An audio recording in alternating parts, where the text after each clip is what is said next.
नारी के प्रति आपका सम्मान व आदर करना इस बात को दिखाता है कि आप कितने सभ्य समाज का हिस्सा हैं। अपने लिए सम्मान की उम्मीद करना हर नारी की अपेक्षा नहीं, बल्कि अधिकार है। नारी के अनेकों रूप हर किसी के जीवन में खास भूमिका निभाते हैं, लेकिन स्त्री क्या चीज है, इसे बहुत कम लोग जानते हैं। तो आइए विस्तार से जानते हैं कि स्त्री क्या है। एक राजा थे, उन्होंने सन्यासी से पूछा, स्त्री क्या है?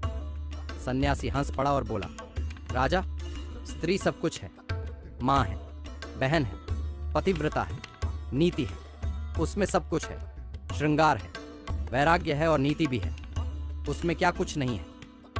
यह सुनकर राजा बहुत गंभीर हो गए और साधु की एक एक बात उनके मस्तिष्क में अंकित हो गई। महाविलासी से वीतरागी होने तक राजा के जीवन में अनेकों उतार चढ़ाव आने लगे। राजा को अब यह जानना था स्त्री क्या है। इसके लिए जीवन रूपी युवावस्था किताब के पन्ने को उलट पलट डाले, लेकिन इसका जवाब न मिला। अब राजा को चिंता सताने लगी। यद्यपि उनके राज्य में बहुत सारी सुंदर युवतियां थीं, जिनमें से पिंगला और अनंगसेना उनकी रानियां थीं, परंतु उनका मन अन्यत्र नहीं था। जो राजमहल प्रांगण में नृत्य करती थी, उसका नाम रूपलेखा था। वह पेशे से गणिका थी। राजा भोग विलास में पे पड़े रहते थे। वे राज्य का विस्तार करने के अलावा भोग विलास में डूबते चले गए। उनका सारा समय रनिवास में ही बीतने लगा।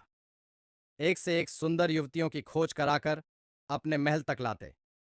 इस प्रकार निम्न जाति की स्त्रियों के साथ भी समय गुजारने में उन्हें कोई संकोच नहीं होता था। उन्हें राजकाज का कोई होश हवास नहीं थी।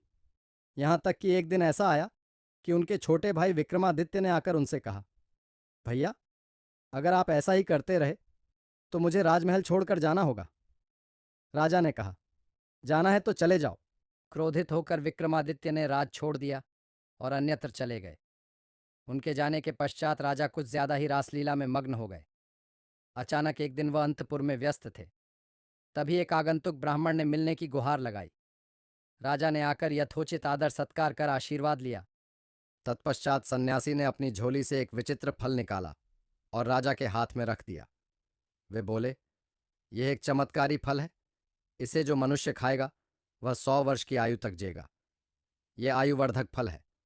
मैं इसे इंद्र के बगीचे नंदन कानन से लाया हूं। उसके बाद वह साधु वहां से अंतर्ध्यान हो गए। राजा उठकर वहां से सीधा अपने अति प्रिय रानी अनंग सेना के पास गए। उनके साथ वार्तालाप करने के पश्चात उन्होंने वह फल खाने को दिया। बोले, यह खाने से तुम शतायु हो जाओगी। तब जाके राजा को विश्वास हुआ। स्त्री सब कुछ है, माँ है, बहन है, पतिव्रता है, नीति है, उसमें सब कुछ है, श्रृंगार है,